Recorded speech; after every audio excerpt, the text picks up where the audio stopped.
Rumor has it. Call out a name, or you gossiping, or you chatty patty. I'm gossiping. This is the Rumor Report. I mean, I guess we on the Breakfast Club. This is where the tea spills, right? Right. On the Breakfast Club.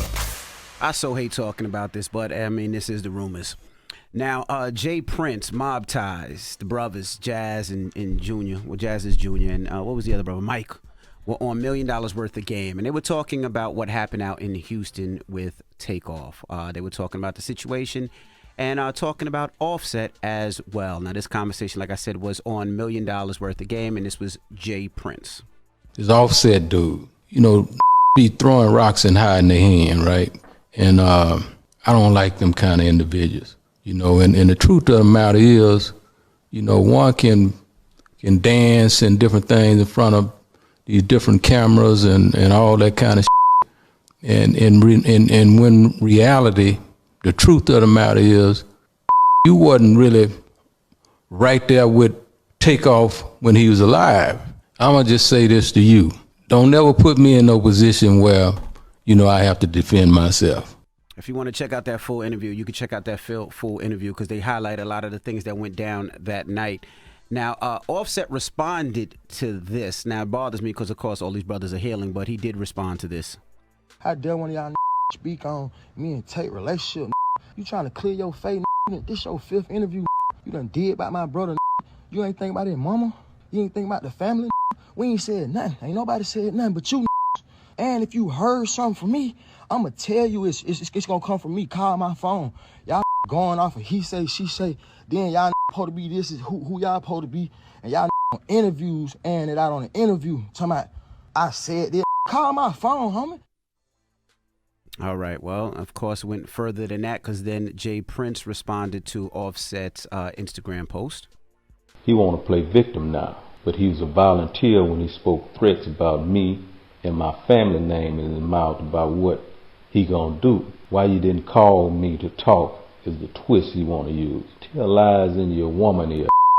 I don't have time to listen to weak shit. Now you want to fake in front of a camera, trying to hide behind Takeoff mother when I've shown nothing but respect for her and family. See, boy, you acting like you a part of a family that don't really with you because you a snake. Now you don't know me from a can of paint. Let me see if I can refresh your memory. Remember when you called up on me and I came to LA and met with you because you was nervous about your wife performing because she had them issues about using the word flu.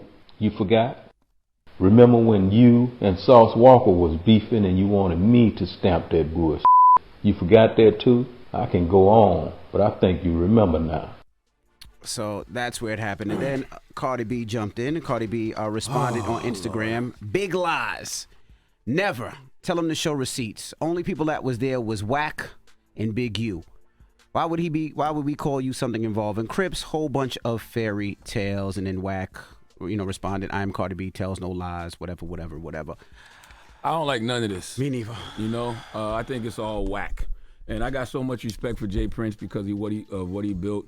We rap a lot, but please keep the OG off IG. Okay? That voice message out on IG, the things he said about Offset on $1 million worth of game is not what I expect an OG like Jay Prince to be doing. Like, that's the kind of stuff that's getting the young boys locked up.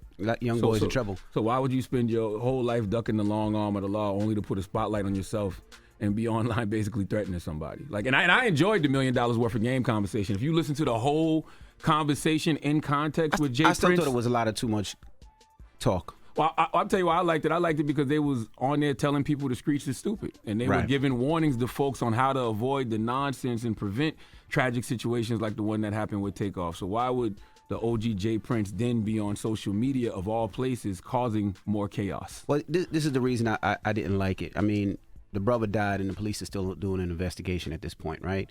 And if there was problems, because I'm sure Offset is hurt and he's traumatized and he's emotional, and he's feeling away, and I know Jay Prince and Mob Ties are trying to make sure they protect themselves and make sure that they're explaining to people that it wasn't on their watch. They didn't have this done, and I get it because everybody wants to clear their names, but it's still a police investigation. And I would love if there's so many people in between these brothers, right? Whether you got QC and well, not QC, but all these brothers in between, have a conversation over the phone.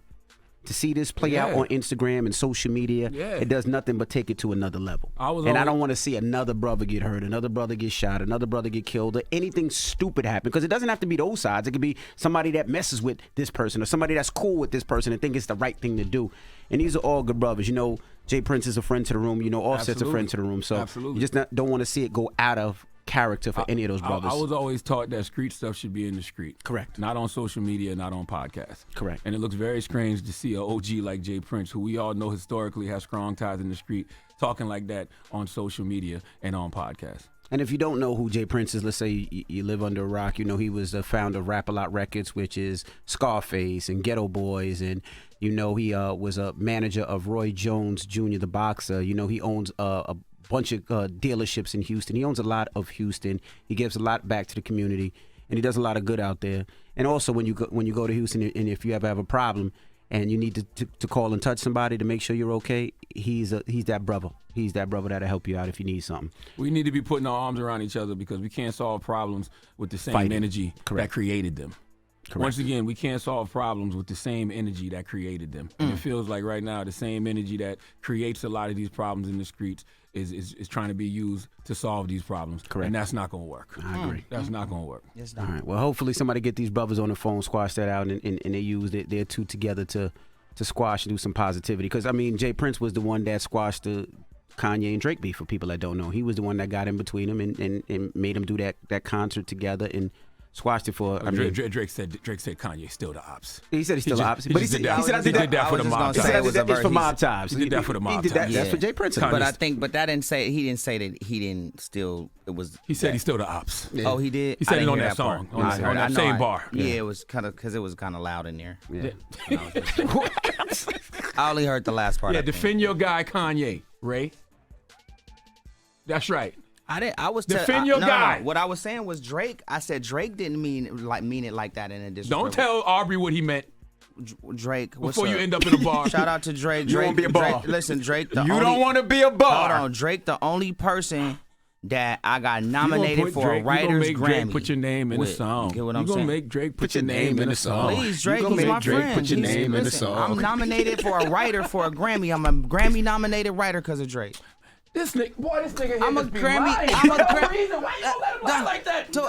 I'm a Billy, knock it off. What song, Ray? From that Views. He sampled One Wish, and Views got Album of the Year nomination for Grammys. I don't believe Ray J. Man, this I ain't never heard this in my life. Because what song did he sample? Because I found out late.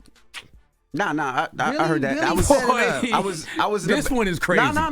My name was on the Grammys. This crazier than what he said about Southwest T yesterday. He said Southwest T let him drive a Bentley 20 years ago. No, for my first Bentley. I was there. I was in the back seat of that Bentley. See, I told you. Wait. Yo, who you giving your donkey to me? That's why your cap look like that. Whenever you really cap, your cap actually goes crazy by itself. Yo, who you giving your donkey to? Who you giving your donkey to? Honestly, that's big cap. No, honestly, when my cap do this, it's trying to get off my head. Exactly, it's because it don't want to be there because I ain't capping, so it's trying to leave. The cap don't even want to be with you. When the cap don't want to be with the cap, that's a lot of cap. On my clothes. No. I sweated this out months ago. Lord, but I had this for like 3 months, but I keep my tags on. Willie Ray, man. Who you giving your donkey to, man? A guy named Lance Kurtz needs to come to the front of the congregation. We like to have a word with him. All right, we'll get to that next. It's the Breakfast Club. Good morning. Wake that ass up. In the morning. The Breakfast Club.